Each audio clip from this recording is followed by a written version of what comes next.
Good evening, Bob. We'll take off here with edition number 3 of our podcast. Put on by 6-1 Media Group. Start out by saying, kind of like I always do, I sit on 2 boards. I sit on the Houston School Board and the Piney Township Board. So the things that I say here are my personal opinions. Of course, anything that is public information that has been already given out to the people, just public information by the boards. Free to talk about that. There's certain things that board members on any kind of board can't talk about, so I won't touch any of those subjects, but I will answer questions and look at things on both as my personal opinion and anything that has already been declared as public information. So start out with that. We'll start out with thinking about things like that. And Bob, to start with, kind of the main topic that we've heard people comment to us about, and I think wants us to talk about, and is the incident with the child over at school about the frog incident. I know you've been contacted several times about that, and you want to kind of just people that maybe hasn't heard about that, just kind of go over the information that you were given from certain parties, and we won't mention no one's name because we don't want to have any people don't want repercussions held against them. And so we're not going to mention any names, but we will divulge some information that we were given, and we'd like to have a discussion about that. We think it's something very, very important that needs to be discussed. So if you want to kind of bring us up to speed and tell the ones out there that hasn't heard of this situation, what happened or what you was told happened, and we'll go from there. Yeah, so, I mean, it all started out with a Facebook post by the mom of this kid. I got it shared to me, asked if I had seen it, which I hadn't yet. It was fairly new at this time. And so I got on there and looked at it, and I in a matter of a couple of days, I mean, this post by this mom, and basically it was the kid coming home and having a meltdown because he got kicked out of school for 3 days for stopping a frog. Now, granted, just like a lot of people on both sides has come and had conversation, you don't know both sides of the story. You wasn't there, and so, talking to the mom, several times afterwards, she had reached out, and I'd reached out to her, and so got a little backstory on the whole situation, and it boiled down to a simple fact was, the kid was disciplined. I think the issue after reading the Facebook comments and stuff, I think the biggest issue is how harsh the punishment was in some people's eyes, and this video, I haven't looked to see what the final tally was, but I mean, in a matter of a couple of days, it had hit 20-some thousand views, on Facebook, and so I mean, it struck a chord because with a lot of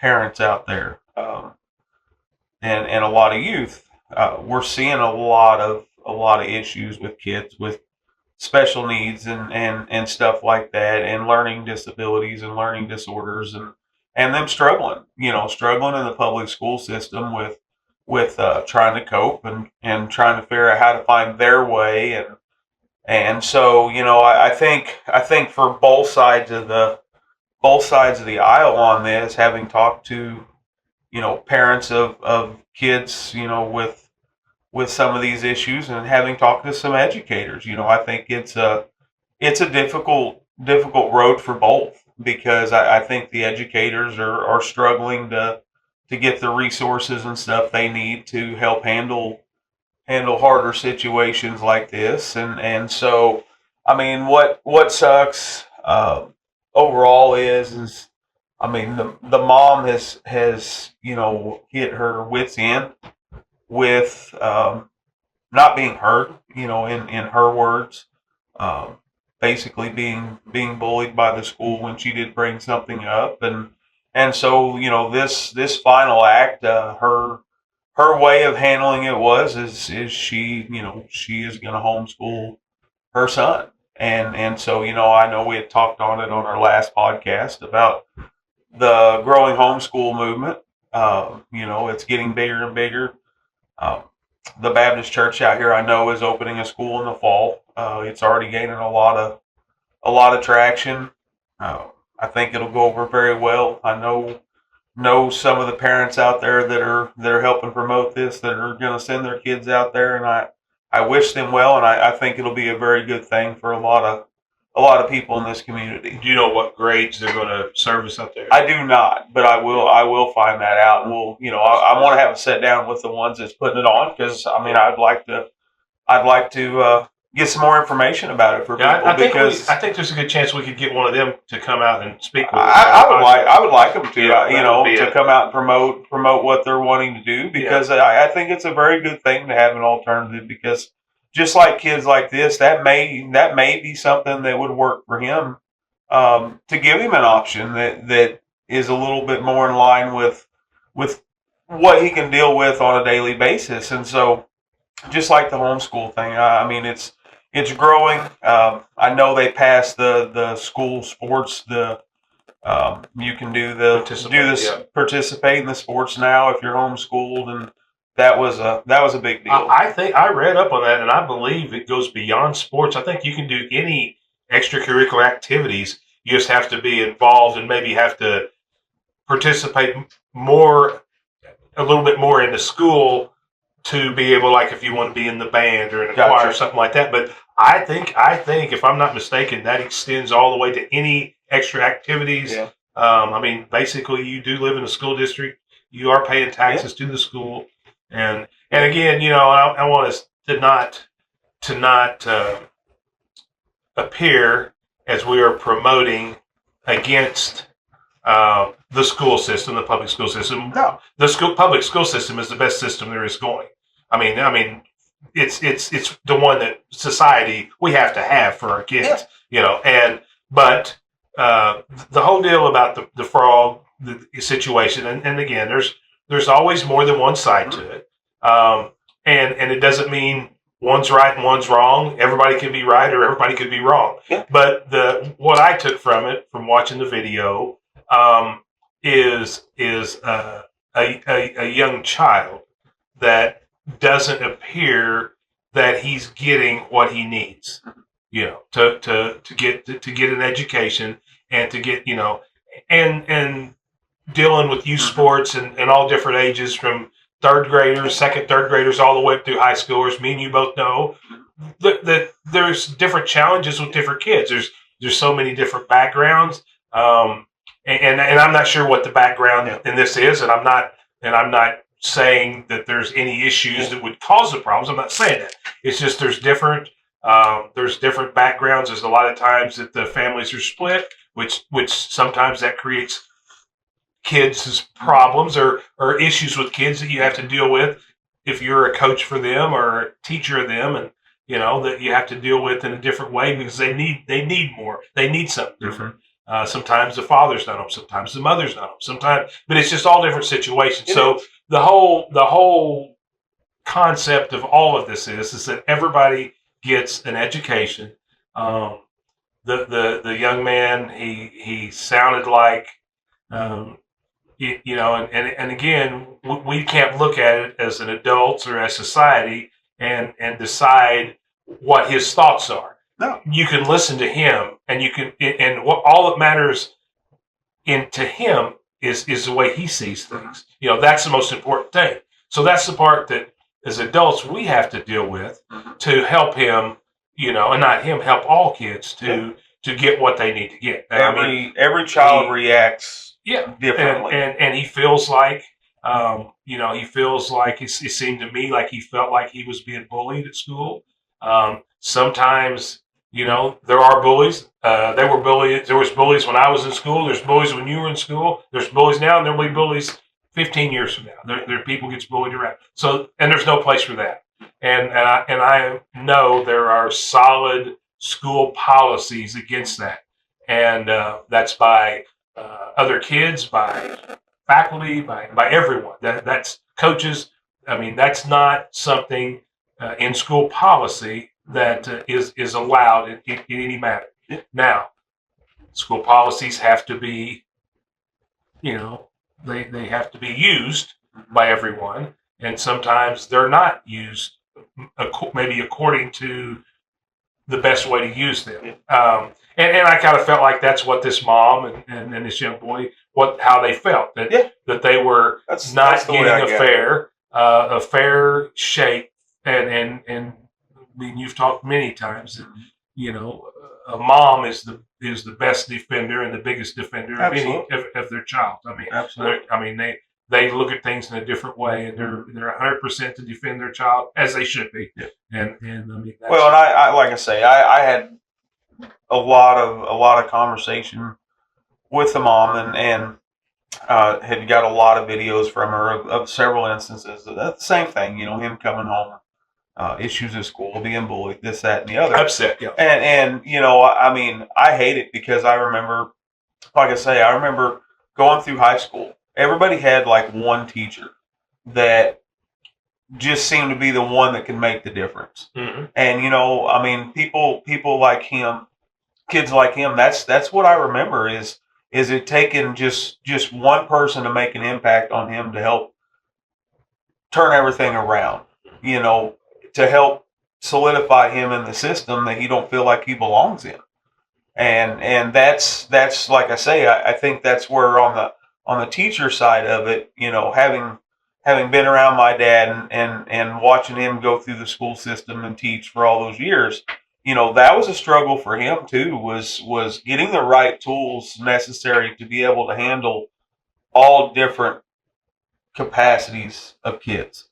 And so, I think that's a huge thing for being a devil's advocate on both sides, is we got to make sure, I want to ensure that the school is standing behind the teachers and giving them the tools and the resources and trainings and everything they need to help with kids that are having problems, because we can't just write them off. We can't blame it on the teachers if they can't handle the kids.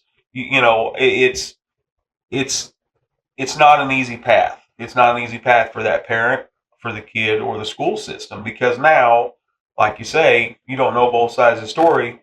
She puts this out. It goes out on Facebook. It goes viral. It sees thousands of views. And once again, our school, our town, we get this blank look from everybody going, what is the deal? And so, like I say, a lot of it could be miscommunication. It could be, misunderstanding.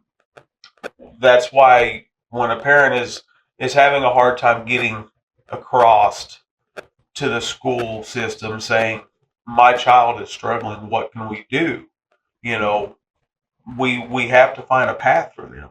We have to find a path for every kid. Every kid, regardless of their background, of anything, I mean, deserves a right to an education, and some of them are going to be a little harder to handle than others. And we have to find that way to do that. Find something to keep them interested and keep them in school.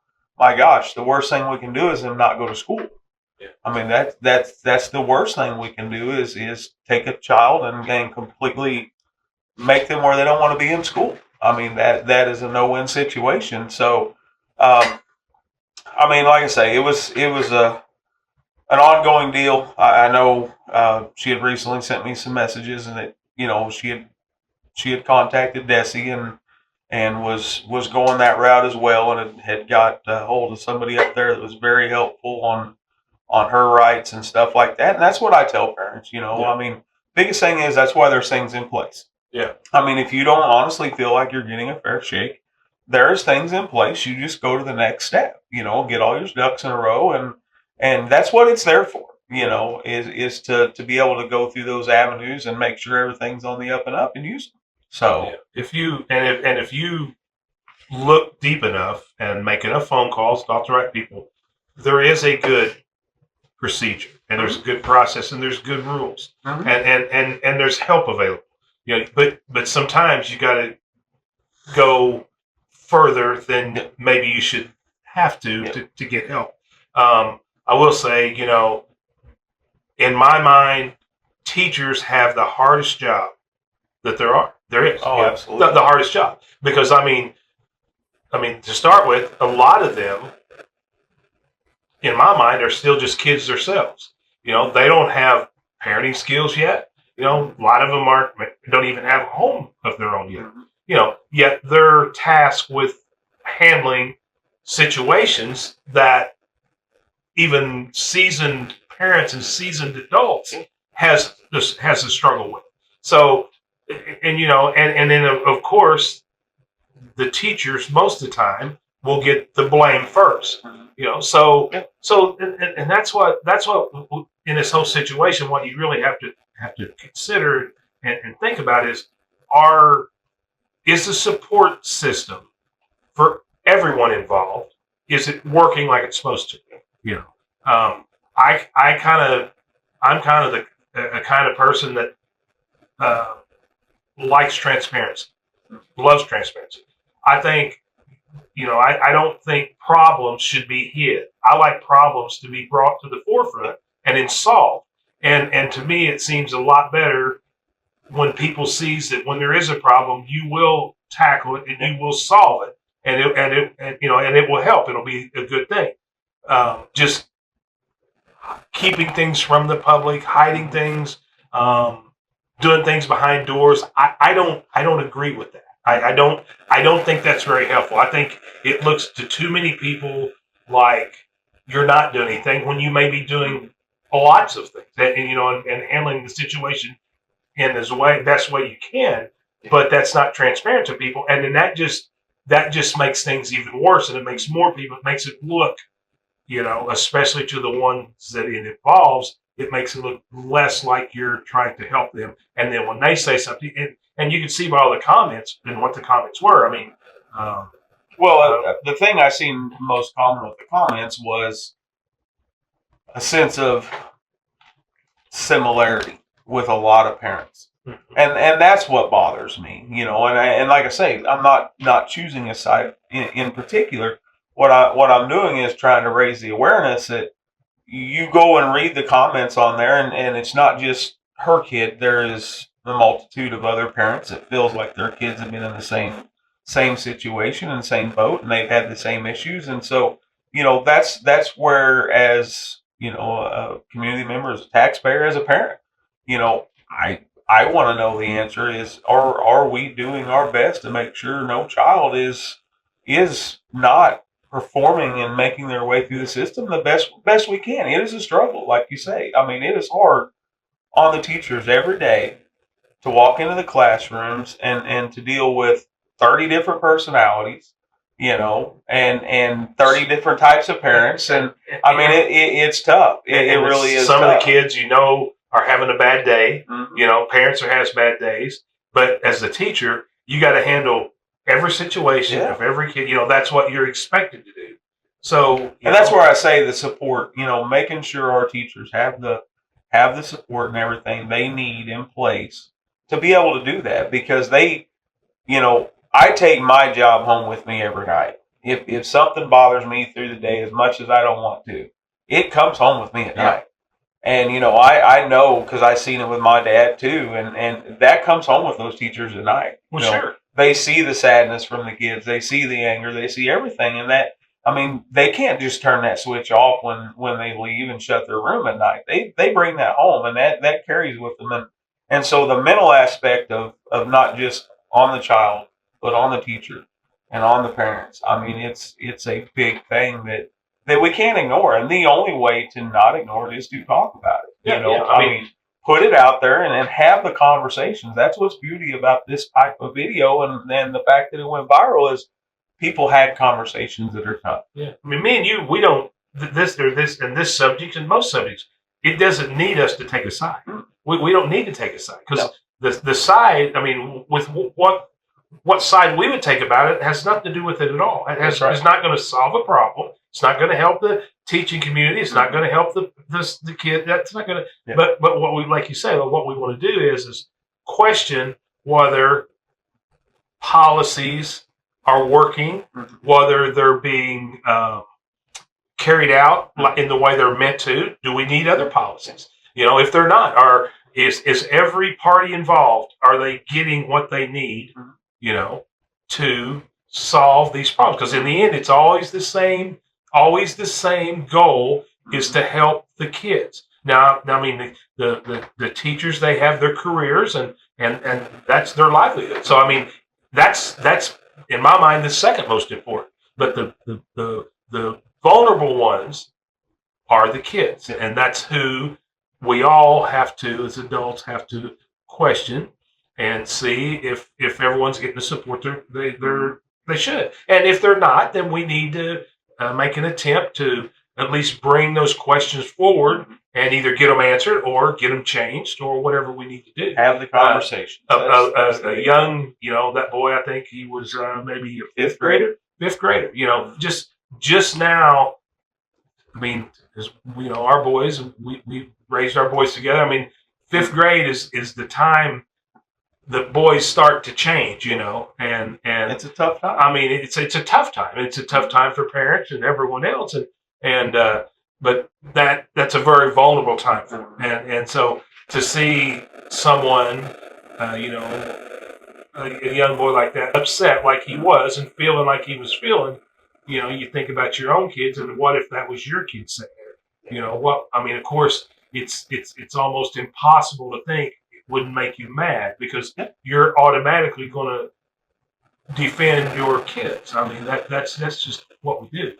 But then after you think through a little bit, we got to figure out in this community members and people that cares about the kids, we have to figure out going forward, how can we solve as many of these problems as we can? I mean, that's what we got to do.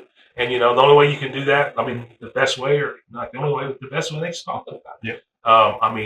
And the transparency, I'm a big believer in that. And I mean, just like, bringing it out in the open, there's all kinds of processes that, you can do to try to solve problems. I'm not saying that there's, again, I'm a big defender of teachers. My sister's a teacher. My wife was a teacher. I mean, I would even call us teachers as far as how we tried to coach the kids, little kids, and everything else, and what we tried to teach them during that. So, everybody that really has anything to do with kids, and spends time with them are teachers. And I mean, it's the most valuable thing you can do in your life. And I know for the most part, teachers do their job and what they do because that's what they want to do. Absolutely. It's not for the money. I mean, anyone can go in any career you want. So I mean, hats off to anyone that wants to take that role, And now, in saying that, once in a while, there's going to be a few, just like there is in any profession, that it doesn't work out for you. It's not what you're capable of doing, or you're either mentally capable of doing, or what you decide you want to do. Sometimes you don't know till you get in there. So, it's not to say that sometimes some teachers don't belong in the profession. I'm not saying that, but I'm saying they should have all the support they need from administrators, community, everyone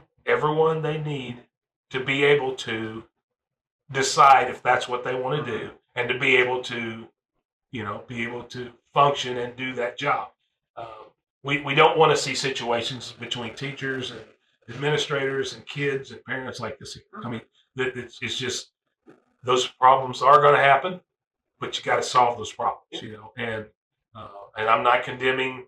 I don't know the history.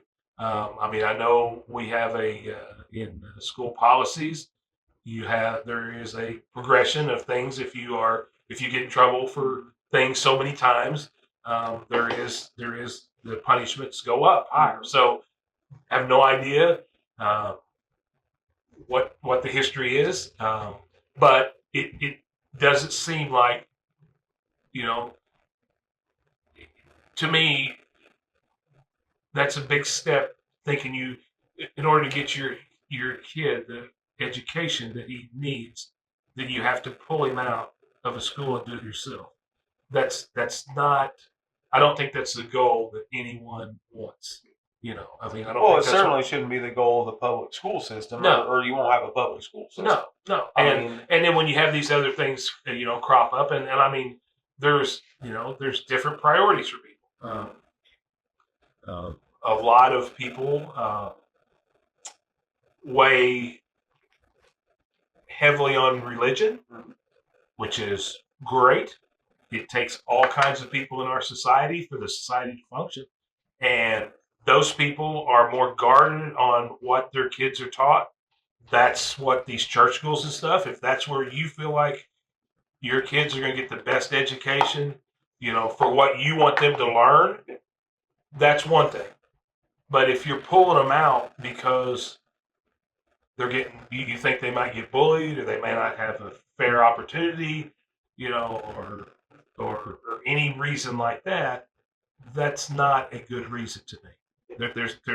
There is valid reasons, but that's something not, that certainly needs a deeper that's- look. yeah, that's not- as to why. as- Where did the failure take place? Yeah. Where did it come to this point, this far down the road? Like you say, without knowing the entire backstory and everything that happens along the road. As a citizen outside, I would want to say, well, at what point did this become last ditch? This is it. Yeah.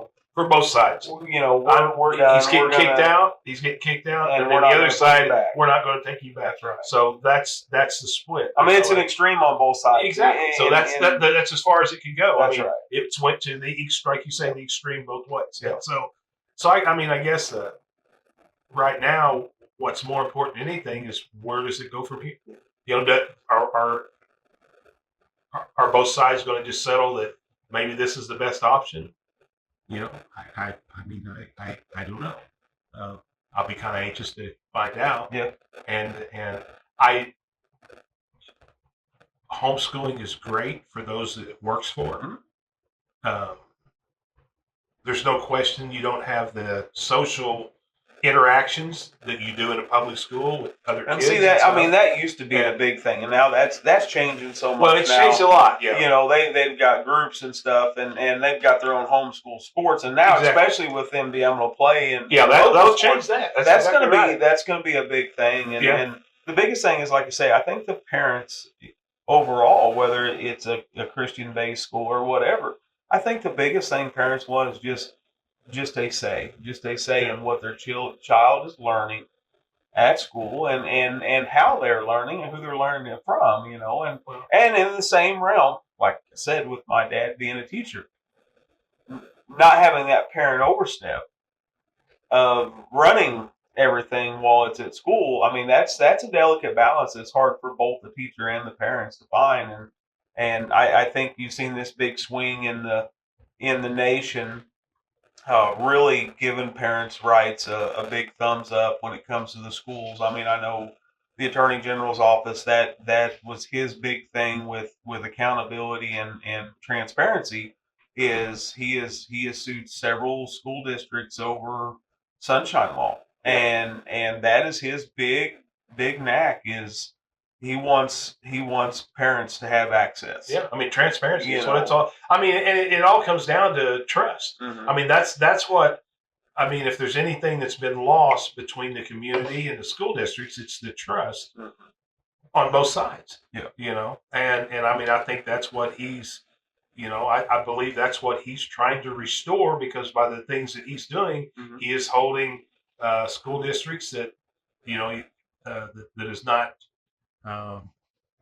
Following the laws as they are written, the policies is just what we were talking about. Are not, even though they're not following them, and he is making sure, or doing his part to make sure they are followed, and that all of those things come back to transparency, and transparency is where you get the trust between the community and not only the schools, but the cities and every part of any government entity there is, and so right. I mean, but I think, like you said, nationwide, the trust has been broken, and you can see that.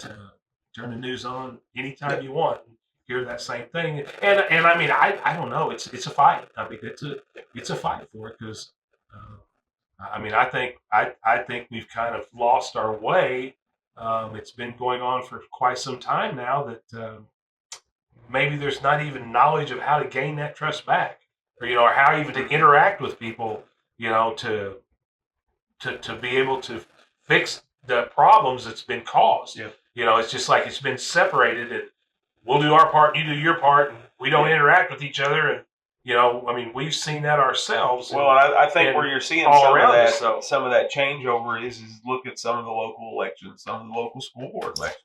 Mountain Grove, for example, is one of them. Yeah, they had a big issue over there, and they had a massive run for school board over there. Several members that got switched out, and some things that they wanted taken care of, and the people came out and vote. And the way I've heard from several individuals over there, it was a reckoning that they wanted change, and that honestly, that's the only way you're going to get change is you go out and you vote, and you change a mindset, you change a mentality amongst the board, and that's the only way you're going to get things to change. Well, that's the way our society's set up to do it. That's the way it's set up.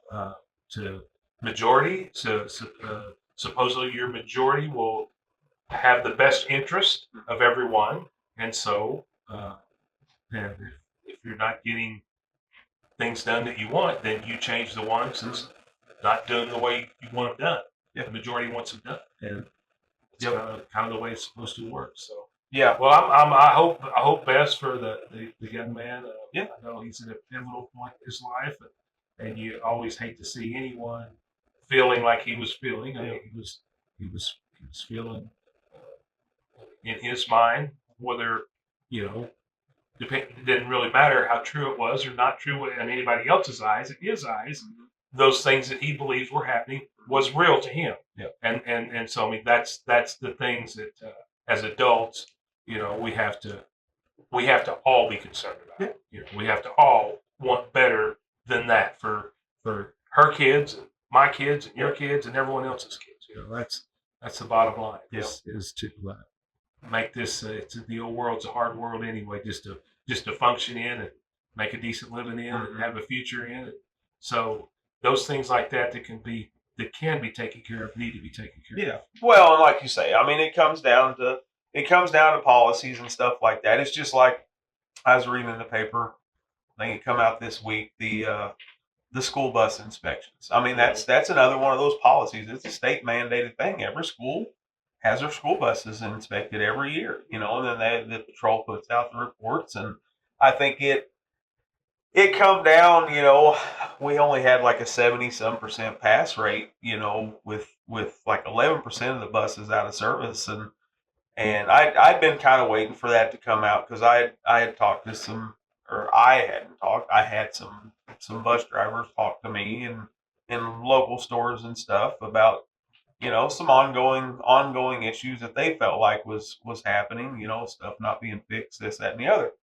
And, so you always wait to hear a little validity, before you really start asking questions. And then this report come out, and it was kind of concerning, because that's a pretty low rate when it comes to safety. Safety, when we hear the administration of any school, and our school is no different, step out and say, safety of the kids is a priority. We're going to lock the schools down. We're going to, limit access to the buildings, this, that, and the other. Absolutely. In this day and age, safety, you can't do enough safety stuff for our kids. There's no way. And school bus safety is absolutely got to be paramount to every bit of it. And a 70% pass rate, when you go back and look at the history, we were most commonly in the 90% range. And I think the 3 years prior to, I think last year we was like 93%, and then 3 years in a row before that we were 100% pass rate. No defects on any buses or anything like that. And it's not. I've seen our fleets. I've watched school board meetings. We're constantly buying buses and stuff. Yeah. And so, I don't think our fleet's that old or that aged out. From what I've seen with the school and the school board, they're purchasing, buses as needed. And so, I worry because there's been some turnover in that job, the bus maintenance job. And you can't just go pointing fingers at the maintenance guys by any means, but it's one of those things, that's another one of those jobs. That's a job that requires a lot of skill and a lot of background to know everything the state requires, not just the state, but the feds require. Yeah. I mean, it is a very thick manual on just a semi alone. But then you throw the passenger aspect into it, and you can't skip those steps. No, and I mean a big part of it is like, I mean, I've been in the trucking business. It's I guess it's basic as this time began. But anyway, in the '80s, and it's anything traffic related like busing or anything else. There's so much more traffic now, and I mean it wasn't like that always. And road speeds are higher. I mean, exactly. Everything's speed different. limits are higher. And now, back in my time, we had one car. The family did. Now everybody in the family has a car, and everyone drives on continually. That's right. Used to, if you put 10,000 miles a year on a vehicle, the whole family you was going all the time.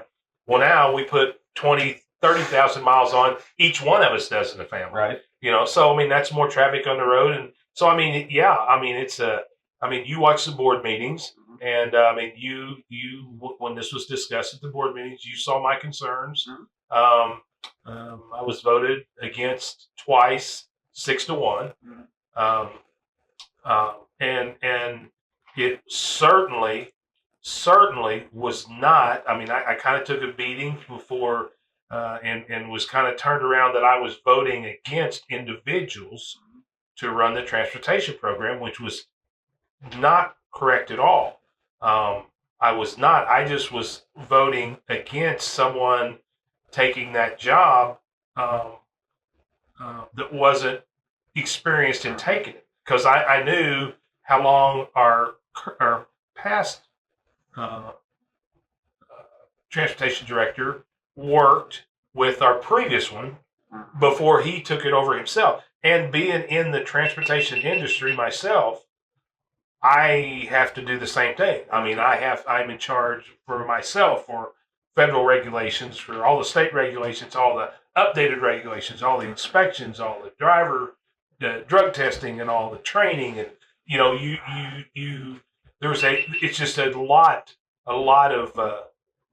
lot of things to know, especially for someone that's not experienced in that. And to me, and I said, that I was going to defend my votes publicly because it's not right for individuals to think I am voting against them when I'm not. I value everyone in our school system. Anyone that wants to be in the system, there needs to be a way found that they can stay in the system and do a job that they can perform well, and be an asset. I mean, I sometimes I say things, I guess, in a way that kind of makes some of them think that I kind of got beat up on saying talking about our lack of certified teachers, and some of them that wasn't certified took that as me putting them down or not, and that was 100% the opposite of what I think. What I believe, what I said is we should help all of them get to where they are certified, so they'll be trained to help teach our kids. And the same way on the transportation director stuff. I was not against the people that we have on board in our school system. I'm 100% not against it. But I just think there's priorities of certain jobs, and especially I think the number one priority of any system that deals with kids is the kids' safety. And I think we should do the very best job we can do, not just an adequate job, the very best job. Because if something ever happens, we don't want to be sitting around questioning if we could have done better. The problem with if something ever happens, and we had to deal with this on the state level as well. We were exempt um, from a lot of the federal rules inside the state of Missouri, being a state employee. However, we wasn't exempt from liability. And if one of our trucks was in an accident, and we had some that was, we had a fatality accident with one of our 18-wheelers. Horrible deal. No fault of our driver whatsoever. But they tore that truck apart. They pulled the maintenance logs for 5 years. I mean, they did such an in-depth investigation of that they was going to find out who touched that truck for the last 5 years, all the way down to putting washer fluid in. And that's the seriousness of what that job entails is not just scheduling and maintaining and oil changes and this, that, and the other. But if you have, God forbid, a fatality accident with a school bus, that falls in the NTSB side of things and gets so technical that they will pull every single scrap of paper on that bus from the day it was left the factory. Yeah.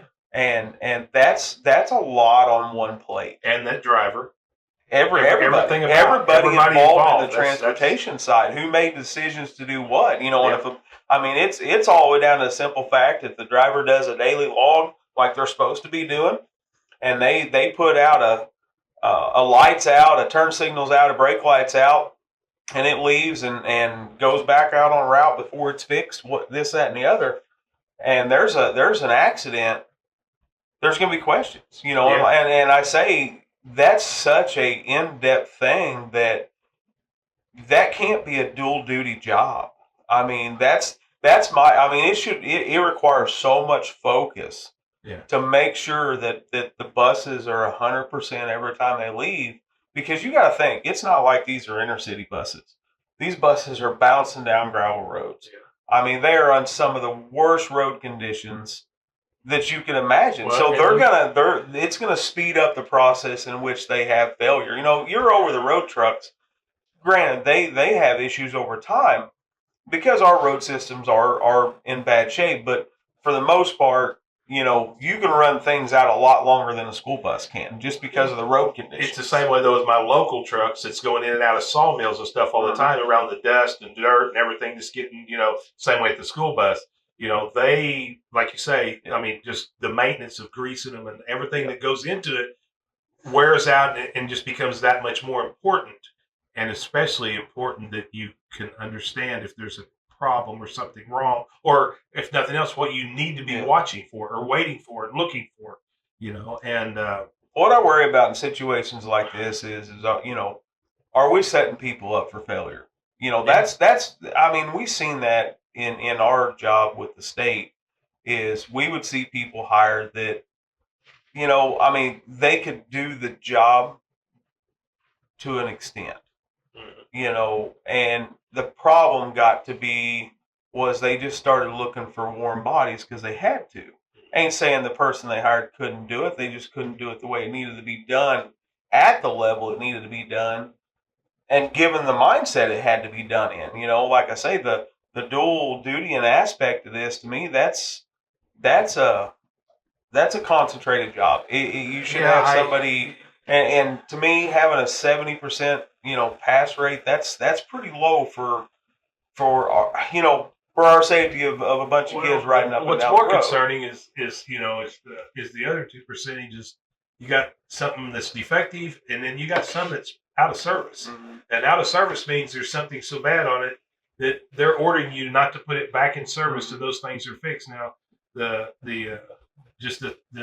second category where there's just items that need to be done. I mean, those can be things that they give you a few days. They could say, that tread on your tire is not as deep as it needs to be. You need to have that off there within 10 days. They see those out of service things, even though we see that as like so minor. Yeah. Something as minor as your tread depth on your tire is not quite enough. Yeah. On a regular vehicle, you can kind of skimmish that just a little bit, but on a passenger vehicle, when you're hauling 30, 40 kids, they take that more seriously. Oh yeah. So we have to take that more seriously too. That hey, this is a a passenger vehicle with a lot of kids on it. And so, like I say, I think the big question is, once again, we need to look into the practices of what's going on and say, why was it so low? What happened to make it so low? It may not be the fact that, somebody's dual duty in the job. It may not be this, that, and the other. I don't know, but it deserves a look into, given the numbers we've got. I agree, because I mean, especially since the three, prior years we were, 93% and then 100% 3 years in a row. Well, and it could go down to, is our fleet in that bad a shape? I mean, and not just is the maintenance not getting that, or this and the other. Is our fleet in that bad a shape that we cannot keep our buses in a good enough manner? I mean, there's a million things to look at. You look at it like, well, you pass 70%. Well, that's not the important number. It's the 30% that didn't pass. Mm-hmm. That's almost a third of your buses. Now, question, you could ask would be, well, are they out hauling kids, or are those buses not in service right now or something? Mm-hmm. But I mean, I think you're right. I mean, you said to me, I think it was yesterday or today, we was talking that having a trucking company, which is the same transportation, it's the same deal, that I'm thinking about that all the time. And you're right. It's not it's not that I don't do other things also, but that's never off of my mind, because there is so much to it. About the safety, of course, and the safety of the drivers, and the drivers, I mean, if a driver passes a inspection or does his pre-trip and something's wrong and he doesn't see it or doesn't attempt to get it fixed before he leaves, and an accident happens, the driver's the first one held responsible. Yeah. So you have to protect your drivers. Also, you have to make sure they understand, what the repercussions could be if they don't do their job right. Well, if you don't really have someone experienced to tell the drivers that, mm-hmm. then you're going to lose that. But in the end, if something happened, it's not going to matter who was there and who wasn't. It's going to matter why they were there, and who put them there. And so that always comes back to the top, and it was very disappointing to me anyway that the report came out like it did. No, I agree. I again think everything should be prioritized. We've talked about it many times, not just in this area, but every area. When you have kids involved, their safety's got to be first priority above everything. And I don't think we should be satisfied with any less than that. So I think we have to relook everything and try to improve. You always got to improve. Yeah, I mean everything you do, you need to try to improve. Yeah,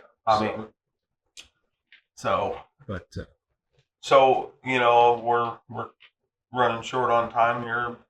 A little bit extra stuff. I did see the city hired an economic developer. Yeah, got an economic developer this last week. Super excited to see that come to fruition, and hope that works out well for him. He seems like a pretty energetic person to got some ideas and some vision, and that's what we kind of talked about in the past. Is we need a path forward, for our town. We need to grow or die. I mean, that's just where we're at, and we need some more. We need some more business in this town, and that's basically going to be his job, is to try to bring some more work to this town, opportunity. I mean, that's what his job is. We continually talk at the school, and everything always goes back to the school for me, but about our, why some of the schools can afford more than we can and stuff. Well, it has a lot to do with their, all of our money, all of the school, or not all of it, but the biggest majority of our money comes from taxes, local taxes. Yep. That's the biggest majority. Tax base. And our assessments on our stuff. Well, when you don't have an increase in business and in business buildings, and then you're not going to increase your tax revenue. Mm-hmm. And we our school sets as like one of the lowest tax rate as there is in the state. I mean, we have a group right around here where we're at that we're all at the lowest tax rate, but we're also, lacking in businesses and stuff. And I think that's why people are so against, the bond and stuff last time is we're not increasing the amount of people that's paying taxes. We just want to increase the amount that people is paying into their taxes. And I think that's the big stick for people around here right now is they're already paying a bunch. Everybody pays a bunch of taxes and everybody wants to see the best for this community. In my heart, I believe that's the case, I think so too. But it also comes down to the simple fact is, just like the school, the households only have so much money. Yeah. I mean, that's just what it boils down to, and the more taxes it goes out, the less opportunities they have. And like you say, until we can get some opportunity around here and some growth to help grow the wages and grow the opportunities for people around here, I just don't think people are going to step up to the plate. They not that they don't want to. I just honestly I don't feel like they can. Well, there's so many people. I mean, if you have a lot more employment, you have a lot more people that can afford to buy a lot more houses, build more houses, buy more houses. Yet that increases your assessments and that increases your tax income. But when you've got the same people that owns multiple acres of land, farms and stuff, and you're not increasing your number of people paying taxes. You're only increasing the taxes on the same people. Then those people, they're not going to be crazy about it. I mean, if we were, I mean, it really hurts our city because we have such a small amount of employment stuff and opportunities.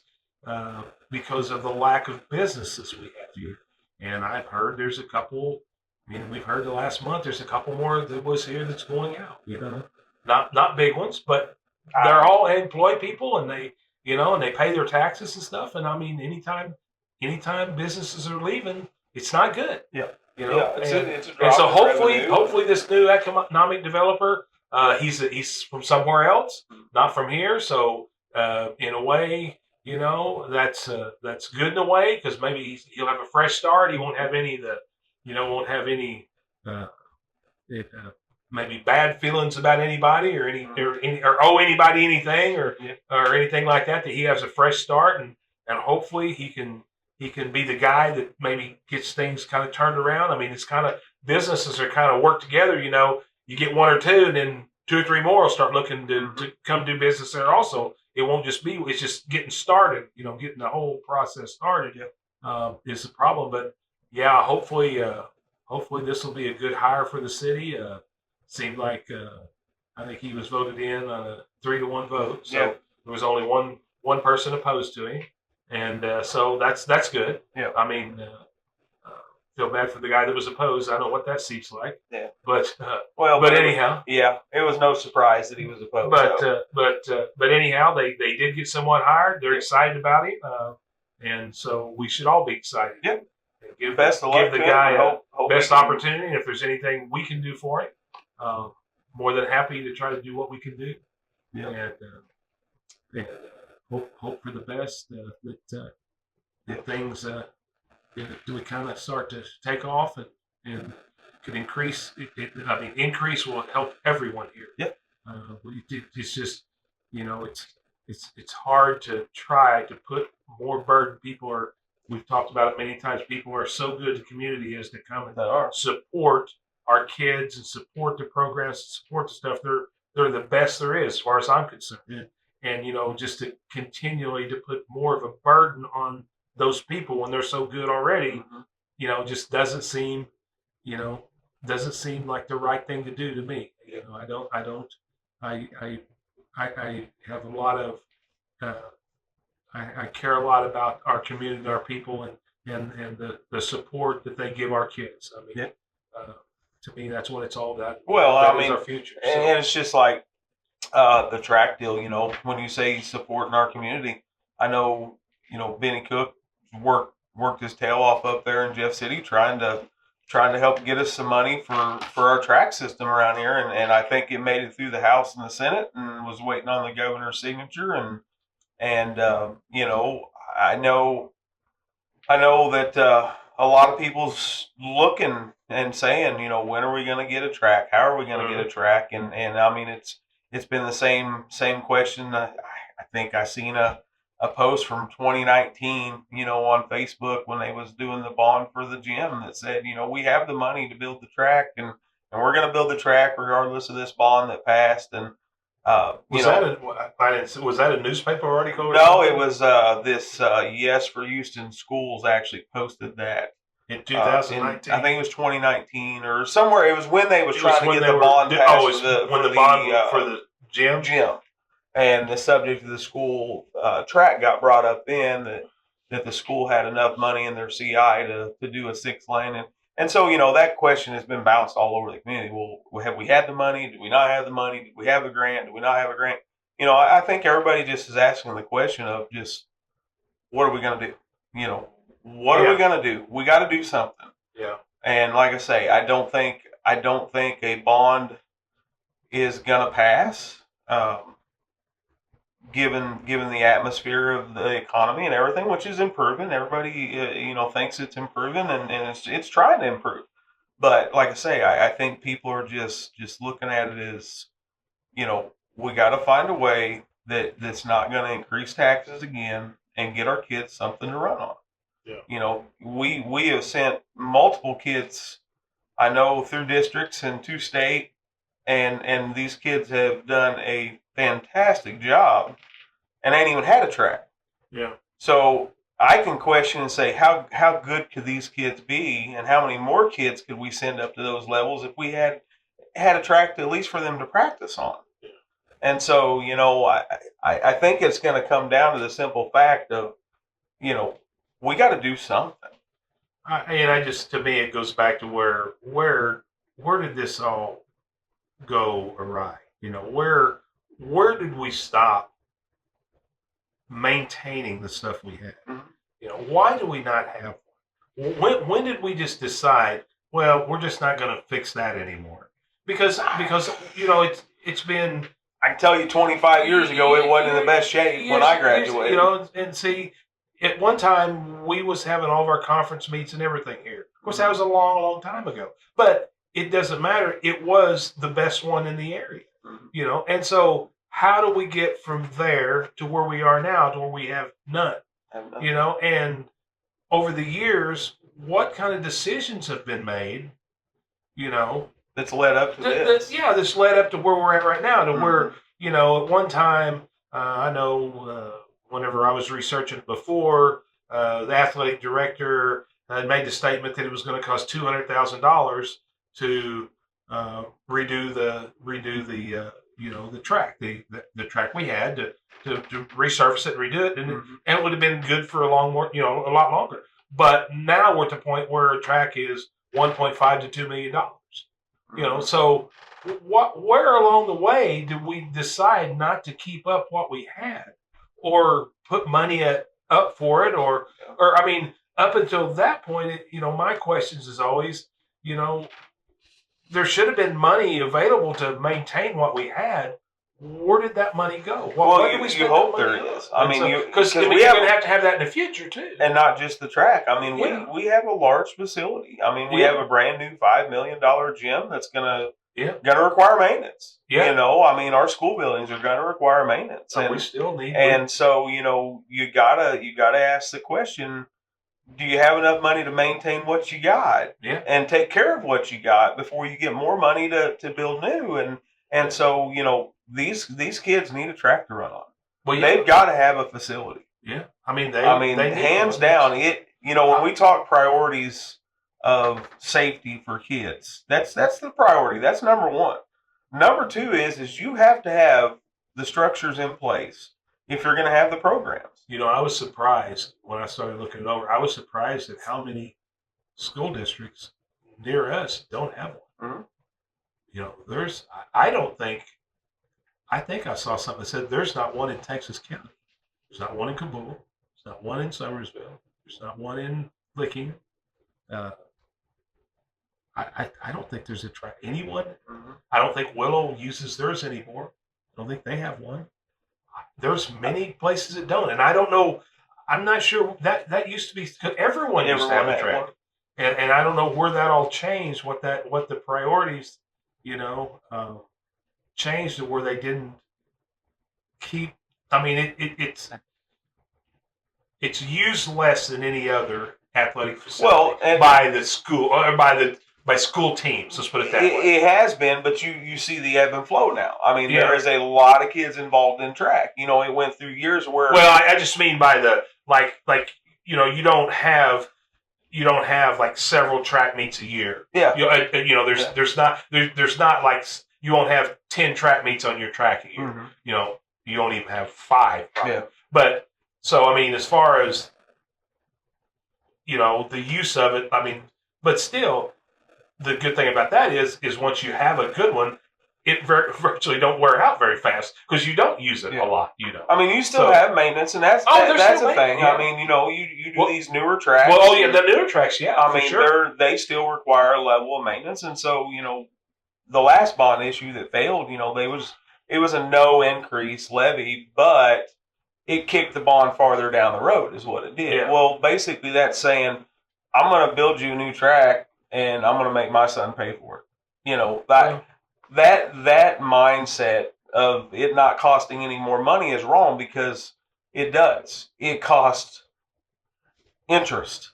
Yeah. And interest accruing on this for another 6 or 7 years is a massive amount of money that, I may not have to pay for. Yeah. But my kids are going to have to pay for it. And so, everything I try to do now, financially, I'm trying not to be a financial burden on my kids. Yeah. I mean, And I think that's something we've got to focus on. We need to provide our kids with the best education we can, with every opportunity we can. But we have to do it in a manner that we're not going to saddle them in debt that they can't afford. I mean, especially given, like I said, our businesses aren't increasing. If our community increase and get an influx of money, then yes, those things are going to go hand in hand. but then everybody pays. It's not going to be That's the right. same people paying more. It's going to be more people That's right. paying, and and that And that's why. I mean, That's honestly, what that's makes why it- the conservation did what they did with the sales tax. yeah. That's why conservation, basically, if you hear some of the people's biggest complaints about them, is they have a never-ending supply of money. Yeah. I mean, it doesn't even sunset. It actually would have to go back for the voters to shut this tax off. And that's why the State House and conservation gets into it a lot, because they have their own slush fund. Mm-hmm. They were smart. Hunters were smart when they set this up and said we want the control out of the hands of the legislature. We don't want our wildlife, being politicized. And so, but it goes in the other direction then, because now you have one entity that is controlling everything, Mm-hmm. and they do what they want because, just like a spoiled child, they have an unlimited amount of money. Yeah. They don't have to answer to anybody. Yeah. Unless somebody takes their allowance away. Yeah. And so that being said, what I'm saying with the whole deal, there's not an unlimited amount of money for the school. There's not an unlimited amount of money for this community.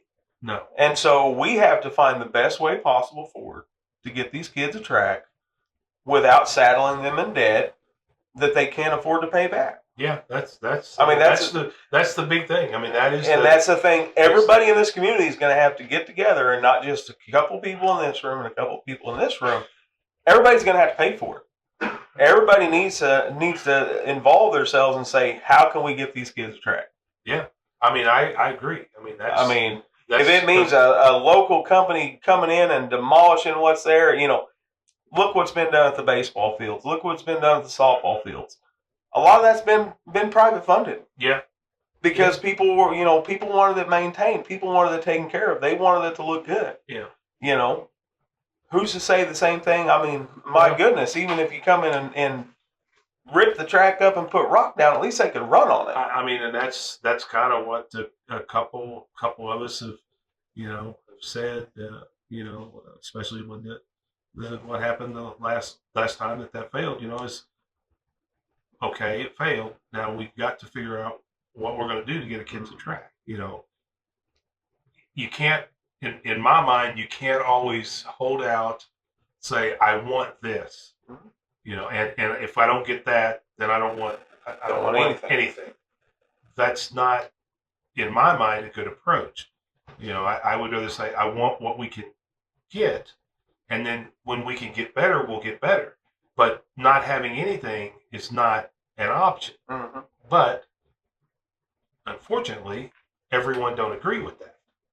But we'll see. I mean, we'll see. I am 100% sure that whenever if our governor signs this budget, that he's going to help us with some funds. That I am 100% sure that the community will have to have a huge involvement in it if anything gets done. I mean, and in my opinion, I wouldn't want it any other way.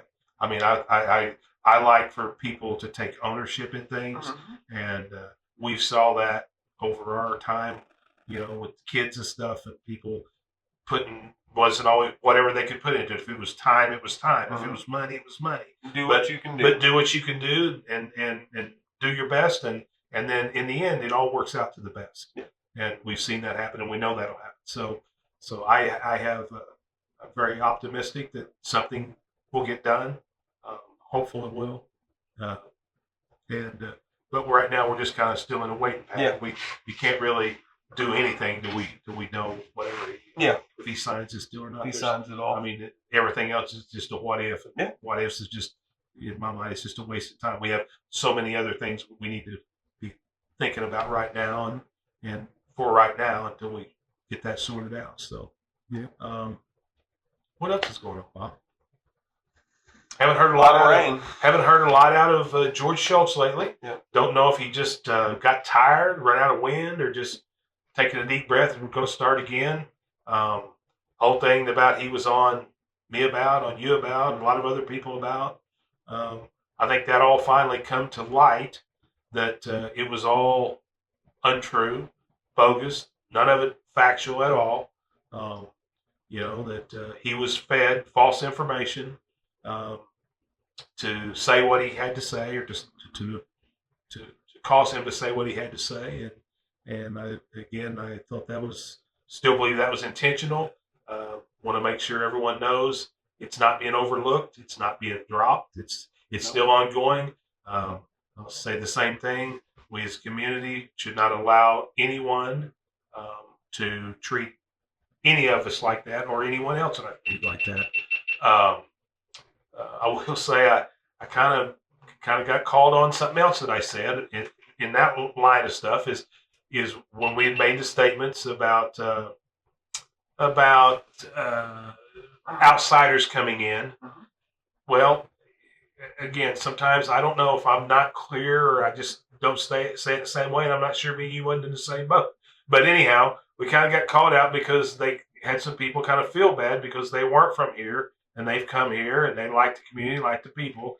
But I want to make it very clear that over our time, especially all the time we've spent together in our things we've done together, we've had many people that weren't from here join us. Some of the best help we've had was people that are from here, and we said that. I said that in the first podcast. Yeah, and I think that there's been some very by. good outsiders come in. Slip by, but in no way are we against outside people coming in and joining our cause and joining what we do. We want that. We like that. We like joining our community. But what we stated was, anytime there's anyone that does try to upset things here, it's always someone from the outside. It's very rarely somebody that's from here. So we weren't condemning anyone that's not from here. No. We were just saying that very rarely is it someone from here that tries to cause people from here trouble. No, because I even recall, I even said... Yeah. Well, that's what I'm saying. It wasn't our intention. We have to have outsiders coming here to help our community grow. Well, yeah. But when I say our community, I want them to come here and be part of our community and bring their ideas, just like this economic developer. bring your idea, look at our community and say, how can I help this community? Yeah. Not how can I change this community? Yeah. Or how can I come in here and promote another community? Yeah. How can I help Or this how can I fix this community so it works better for me than it does everybody? That's not what, but I mean, my gosh, what would we have done without Mike Kelly and his family that come here? And his parents come down and support us, and the best support system. And not only him, he just always comes to mind first because he was such a big help to us, and he wasn't from here. Yep. In fact, he was a northerner. But no, I mean, we've had so many people come and help us, and so in no way, shape, or form are we condemning anyone that comes here from somewhere else. No, and in our mind, they're all welcome. Everyone's welcome. You're just not welcome to come here and try to destroy any of us that are from here, and for absolutely no reason, or our community, or destroy anyone in our community. It's not only okay with us to do anyone in our community like that, and it's not okay for anyone to do you like that. But no, we certainly want to make that point to the ones out there if they did hear that in a way that we certainly didn't intend for them to hear that. So. But anyway, I was just going to say that the issues with all the things that was said by George Schultz is still ongoing. Just like I say, never know what's going on in that little feeble mind of his. But he may be on there blasting me again tomorrow. I don't know. But there are things ongoing to hold those that caused us trouble. And not only us, other people trouble around us that was unwarranted. There will be accountability, and that will not stop. And then because I think it's very important that everyone understands that you don't have to walk lightly and make sure you don't say anything because you're afraid somebody's going to get on a radio station anywhere else. And harm you, or that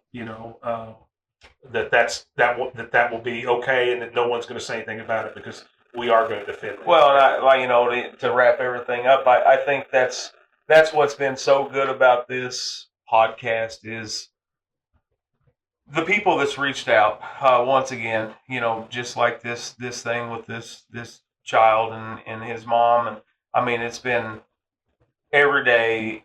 In gas stations and grocery stores and restaurants, it's always somebody coming up and talking about something we've said and hey, did you hear this? Now people are having conversations and so I want to thank all those people because that's what we set out to do is we wanted people to start having the conversations themselves. Like I say, we don't have to pick a side on a lot of stuff. We may have a side, an internal side, but we don't have to pick a side. But what we do want to do is make sure people talk. Just like me bringing up the track thing. Yeah. I want that to be a current conversation as long as it can be till it gets taken care of. Yeah. I want a track, but I want it at a feasible rate that, like I say, my kids don't have to pay for. Yeah. It's having the conversations, pulling your seat up to the table and saying, all right, let's figure this out. And so I want to thank everybody that's come up and said something and called or text or messaged on Facebook. It has been great. The stuff they bring to light and the things they talk to us about and some of them in private and some of them in public. I mean, that's the beauty of this thing. Give everybody the opportunity, and I tell them up front, hey, if you don't want us to mention name, we will not. No. But we will certainly talk about it and where it goes from there. Hey, we'll see what happens. And so, just wanted to thank everybody and get them to click and like and share the podcast and say keep going. We kind of waited a couple weeks. Things have been kind of crazy with us, and so I mean we'll get in here when we can and when there's things to talk about. And so that one thing with Houston and with our community is there's always going to be something going on. And the best way to combat any of it is talk about it and have civil conversations about it. And want anybody that would like to come on here with us to come on, anything you want to talk about, or if you just want to sit here and chat with us about what we talk about, everyone's welcome, always will be. There's not a person here that I wouldn't, my best friend or my worst enemy that I wouldn't sit down and have a conversation with, because that's the way, that's what communities do, and that's what brings out the best in communities, and you always got to think, if you look far enough, you might find somebody that may be a little smarter than you are, and maybe put a thought in your mind or something that you haven't thought about before. So That's right. well, don't want to sign off without giving a big shout out to the guys producing this, Casey and Ryan. Thank you. And we wouldn't have this without them. No. That's for sure. No. So, but all right, Bobo, we'll Till sign next off, time. and we'll hit you guys with another one here pretty soon.